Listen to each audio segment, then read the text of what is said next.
All right, I'm 365 Days of Horsemanship, day 216. Yesterday was quite a nice day, quite an interesting day. I went to Mia first, and initially I was just kind of trying to get, trying to put the halter on, I guess. And I kind of had Rayo like coming around and being interested again. That other horse that had been interested before. But I think I felt this time, it was obvious she'd been kind of like, initially I thought she'd been like pushed out of the herd when they were eating the hay. And I was like, this is so interesting. Like, this is such a change from the way that things were. And the session kind of went on, and, I put the halter on relatively quickly. I gave her a little scratch first, which did go quite well. And kind of slowly persuaded her to come with me to the arena. And I definitely felt there was a lot of disconnection. Like, she will do a lot if asked, but like her mind is not really there. And this is definitely what I had with her, when I started this project. And I had some good moments. I really feel like I'm learning at the moment this concept of what does the horse want? And I think I'm being much more observant and much more open to things. Like, I took her in the arena and I had my stick and we were kind of walking around, and she was just kind of like, whatever, like doing it because she's learned that it's easier to do it than to do anything else.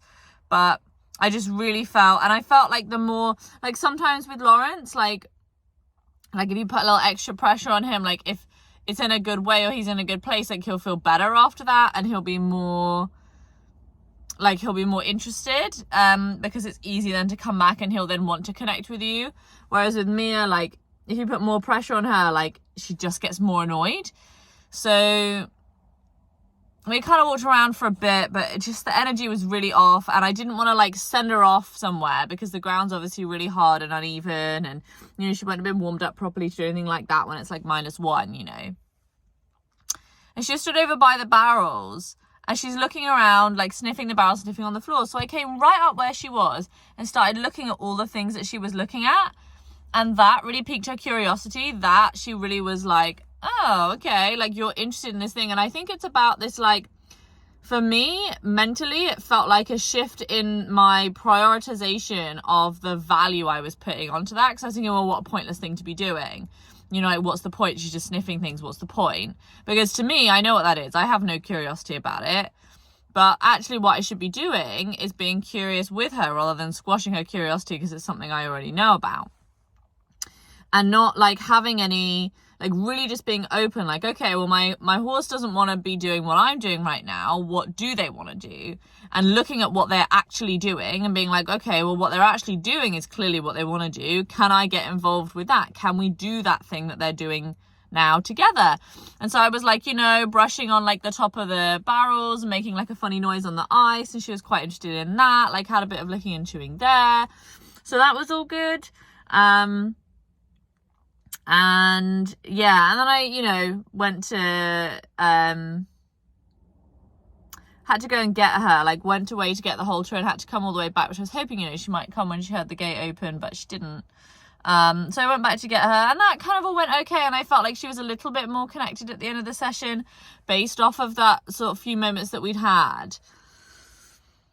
And I think it kind of led itself into a much bigger question, I think, around how this idea of like self-centered or self-centering or self-involvement that I think I definitely have, like where I still like over and over and over again struggle to stop being so direct. And I think that's to do with putting such a high priority on my needs, there's no middle ground with me. Like I'm either a dictator or I'm a complete like people pleaser with the horses, certainly, where either like you can do whatever you want and I'm not gonna like say anything about it, like regardless of anything, I'm just gonna let you do whatever you want, I'm just gonna hang out and be like a follower and do nothing further, or I'm a total dictator and it's like my way or the highway.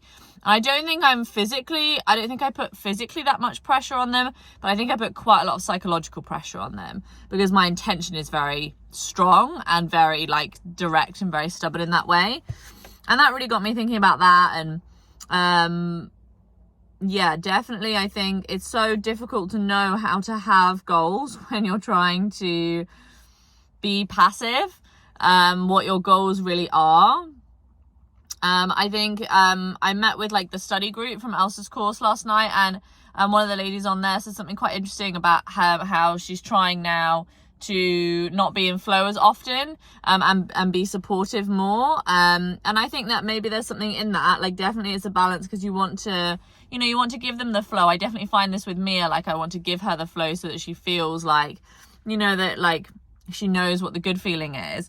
But I think also, I'm definitely the kind of person who stays for too long in flow, where actually I already probably lost my position or I should have already left. And I think that is very disengaging for the horse. Like if I have stayed too long in an area and they wish I'd have already moved, then it's like they are less engaged in my presence being there because it's uncomfortable for them and they're trying to get away from it. And I'm just kind of trying to stay there, which isn't really that cool for them.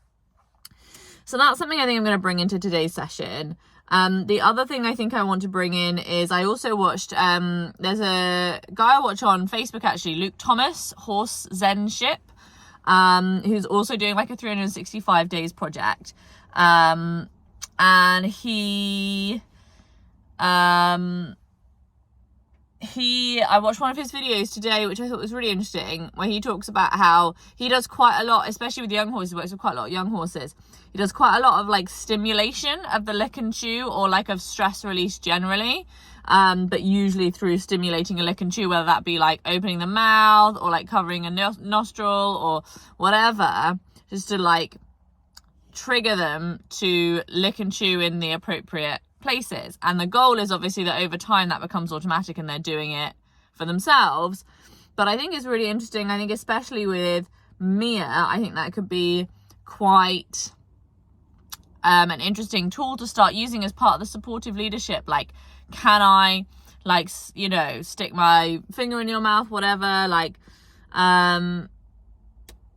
it's definitely more involved than some of the other supportive leadership I've been doing, but equally I think it's also, you got to adjust it to your horse, right? And like I've definitely done a lot of walking where I felt like she just like disengages, and it's not like she's so stressed that like, also generally tense, that me walking hasn't really added much to that pile.